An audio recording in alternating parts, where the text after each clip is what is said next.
Ces terres agricoles entre Beaucaire et Fourques sont réputées pour être d'une qualité exceptionnelle. Pourtant, une partie de ce territoire pourrait bien accueillir prochainement une ferme photovoltaïque. Ce projet est dévoilé au mois de janvier dernier par EDF Énergie, soutenu par la ville de Beaucaire et la Chambre d'agriculture, divise aujourd'hui les agriculteurs du secteur. Le projet comprend 700 hectares au total, ce qui fait environ 1000 terrains de football pour schématiser. Au moment où il devient difficile de se nourrir pour certains, il faut se poser des questions. Sandrine a repris il y a quelques années l'exploitation familiale. Elle cultive du blé, du riz ou encore de la luzerne. 150 hectares de terre en fermage, juste de quoi vivre. Même si les fins de mois sont parfois difficiles, Sandrine ne veut pas céder à l'appât du gain.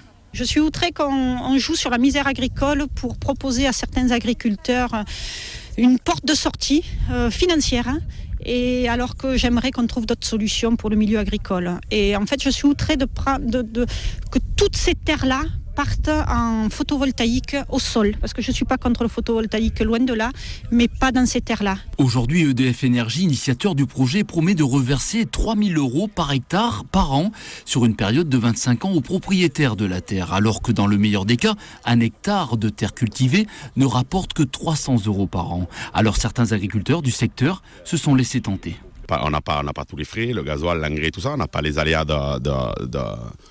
les aléas climatiques, donc voilà, on a une ressource financière sûre qui nous permettront de régler nos charges et nos crédits, voilà. Du côté des syndicats, même constat, les avis sont différents. Les JA qui dénoncent cette situation ont profité de la venue à Nîmes de Nathalie Kosciusko-Morizet pour lui remettre une lettre ouverte, une lettre qui risque de rester morte. C'est pas un sujet local particulier, il y a un appel d'offres national avec des séries de lots.